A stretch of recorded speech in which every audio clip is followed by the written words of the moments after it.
Hello everyone, it's Seth, probably better known as Saffron Olive, and it's time for another edition of Budget Magic.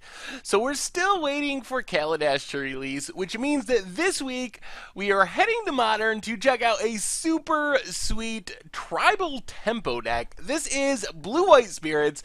This deck is super fun to play, seems really powerful, and has this nice 2-for-1 aspect. So the biggest reason, I think, to buy Blue-White Spirits, apart from just being a really fun and cool budget option for Modern, is you essentially get a really good budget deck for Modern that is really powerful and very upgradable. Plus, by buying this deck, you also get a lot of the key pieces for a tier 1 standard deck. So you can buy one deck for $98 or 47 ticks in paper, make a few slight changes to make it standard legal, and have a deck that is in the top tiers of the standard format while also having a really good budget Modern deck. So I love that aspect of the deck.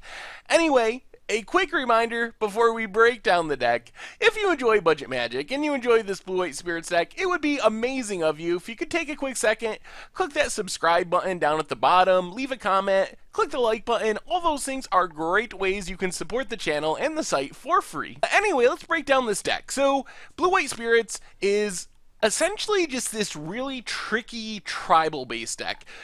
None of our cards are like glaringly powerful, but they all have these really slight advantages and just make it really hard for our opponent to play properly. So first off, we have our counter spirits. Spell Queller, you probably know what this one is for standard. In some ways it's even better in Modern because like 90% of the Modern format is cards with a converted mana cost 4 or less.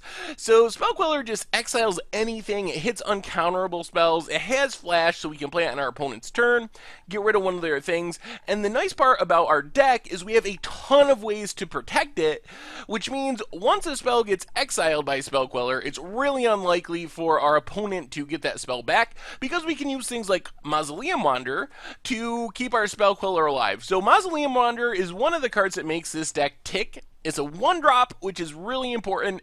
Our deck wants to get something on the board right away, and one of the nice things about this Spirit deck is we kind of have two modes. We can be the aggro deck in some matchups. We can curve out Mausoleum Wanderer into a 2-drop into our Spell Queller, keeps pumping our Mausoleum Wanderer, getting all this fast, evasive damage. We can also go into control mode thanks to these cards and use Mausoleum Wanderer to protect our stuff, to counter our opponent's plays, Spell Queller to disrupt our opponent, and try to win the long game. So the matches tend to play out really differently depending on the matchup because we can kind of go back and forth, and our deck has enough flexibility that we can play either role. We're not a straightforward aggro deck, we're not a straightforward control deck, but we can be the control in some matchups, we can be the aggro in some matchups. Mausoleum Wanderer is part of the reason we can do that. It's just one of the best curse catcher type effects ever printed. It has flying, so it's an evasive clock. It gets pumped up when we cast spirits, so we can do some tricky things with that. Get in for 2 damage with our 1-drop, which is always nice. Plus, we can use it to either counter our opponent's stuff, a Path to Exile, a Lightning Bolt, a Sweeper, or it just forces our opponent to play off curve. We play this on turn 1, and you can see the opponent thinking, should I just cast my Thoughtseize on turn 1 into this Mausoleum Wanderer? Or am I going to wait and do it on turn 2 to play around the Mausoleum Wanderer? Is it worth it for it to get countered? So it makes our opponent make all these extra decisions that they wouldn't normally have to make, and just makes the game harder for our opponent in general. Then we have our Protection Spirits, and these are the cards that make it so once we Spell Queller something, it's really hard for our opponent to deal with it. Rattle Chains is just so good. It has flash, so it lets us leave up our counter magic, do it at the end of our opponent's turn. It gives all our other spirits flash, so when it's sitting on the battlefield, it's just really hard for our opponent to do anything. They don't know. We could flash in a Selfless Spirit, we could flash in a Mausoleum Wanderer and counter their spells, we can flash in a Drogskrull Captain. Our opponent's life gets really miserable once we have our Rattle Chains on the battlefield. Plus, we can just use its Give Something Hexproof when it enters the battlefield ability to fizzle a Path to Exile on our Spell Queller or something like that. So there's just value all around with Rattle Chains. Selfless Spirit shores up what would be a huge problem for this deck, and it's that our creatures aren't really that big, so a Pyroclasm and Anger of the Gods, things like that would be just miserable for our deck. Even Engineered Explosives, there's a lot of cheap, efficient sweepers that are played in Modern that would be really bad for us, but with a Selfless Spirit on the battlefield, it's really hard for our opponent to wrath away our board, because we can just sack the Selfless Spirit. They have to somehow deal with the Selfless Spirit and then try to wrath our board afterwards, and it just makes things much more complicated. Drog Skull Captain gives all of our other spirits hexproof and +1/+1, so it kind of does double duty. It pumps up the toughness, which is nice, can help in some situations. If our opponent has a gut shot, they can't gut shot our rattle chains anymore. But really, the big payoff here is double Drog Skull Captain, and then they give each other hexproof and +1/+1, and it just becomes essentially impossible for our opponent to kill our creatures, especially when you throw Selfless Spirit into the mix to give everything indestructible. When everything's hexproof and indestructible, it's just, do you remember Fleecemane Lion in Standard? How hard it was to actually get that thing off the table once it went monstrous? With the combination of Drog Skull Captain and Selfless Spirit, we can turn all of our spirits into Fleecemane Lions, essentially, except they have flying and our opponent can't block them, and they close out the game really quickly.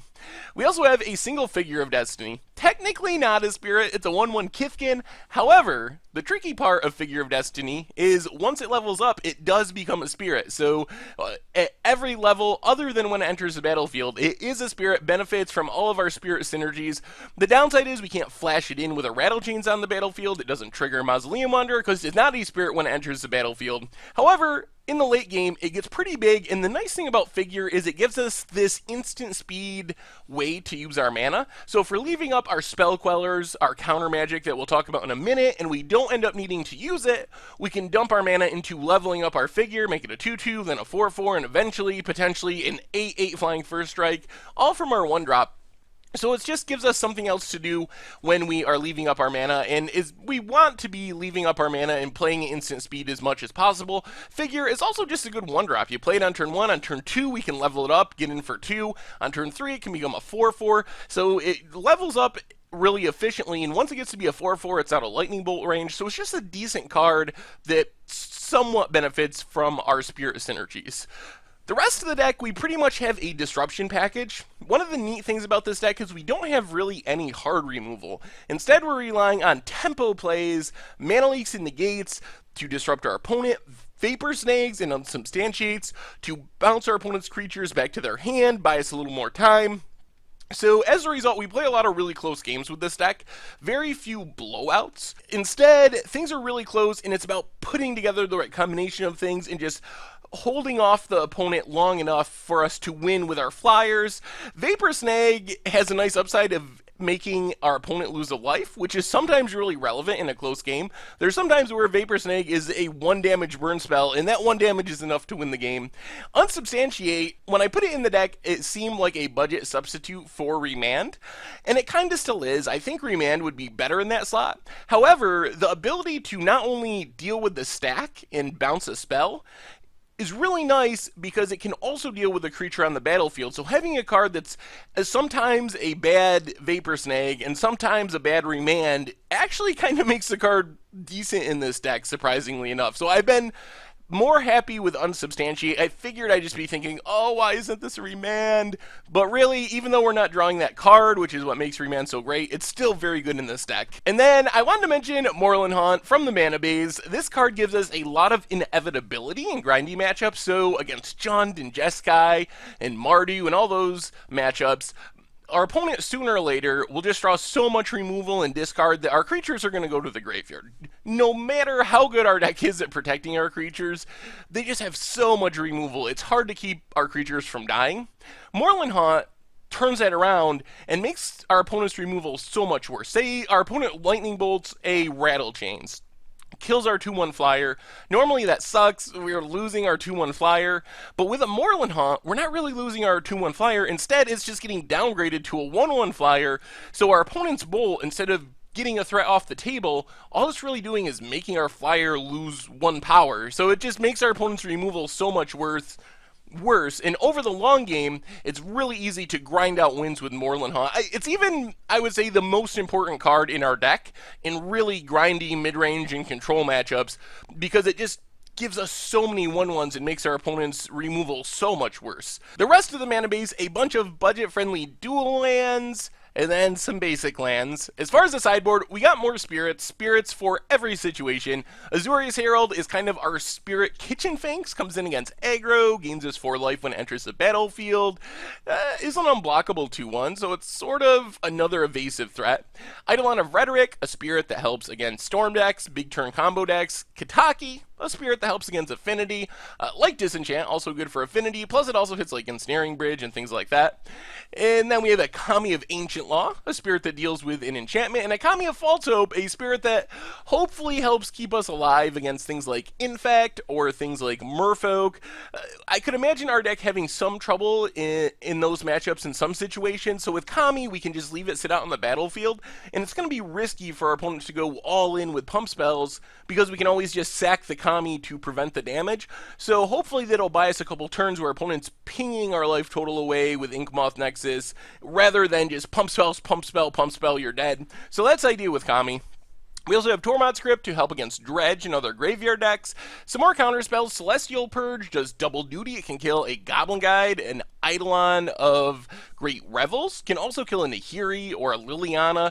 So there's a lot of different things that hits. And that is our Blue-White Spirit deck for Modern. So as I mentioned in the intro, looking over this list, the thing I really like about it, apart from I just really like playing this deck, you get to make a lot of cool decisions, play some really fun cards, disrupt the opponent. It's a really fun deck to play, but it's very standard portable. So I think I figured it out, and for maybe like $15 extra, you can make this almost a tier 1 standard deck by changing up the sideboard, by standardizing the mana base, get rid of the Vapor Snags for like stasis snares, and get rid of the unsubstantiates for maybe revolutionary rebuff or Clash of Wills. So it's really easy to turn this into a good standard deck, and even the optimized versions of spirits in standard are not that much more expensive. Those decks play maybe 2 Gideons in the sideboard, like $30 some, 2 Avacins in the main deck, another $30 some. So even if you want to go all out for the fully powered tier 1 version of Blue-White Spirits in standard, you're looking at an extra like $75, and you can definitely make like $10 to $15 of upgrades while you're waiting to get Gideons and Avacins and have a really powerful playable standard deck and have a really powerful budget modern deck. So you get a lot of value for this. The downside of the deck is there's not really any way to make an ultra budget version, because Spell Queller is kind of expensive, Selfless Spirit kind of expensive, a bunch of like $5, $6 playset spirits. So there's no real way to make this deck cost $50, no matter how hard you try. But there is a way for $110 maybe to get 2 decks for the price of 1, a standard deck and a modern deck. So I really love that about this spirit deck. Plus, it's extremely upgradable. There's a Bant spirit deck that with Collected Company that's been doing well, an Esper spirit deck with Lingering Souls and Ether Vial, took down a SCG IQ. There might even be a Jeskai spirit deck out there. So there's a ton of different ways you can upgrade this deck for modern, and you can essentially just play it at your standard FNM with some very slight changes as well. So a lot of value for your money being a post-rotation standard deck and a good budget modern deck. Anyway, that's been our deck tech for Blue-White Spirits. I hope you enjoy the gameplay videos. Thank you very much for watching, and I will talk to you soon.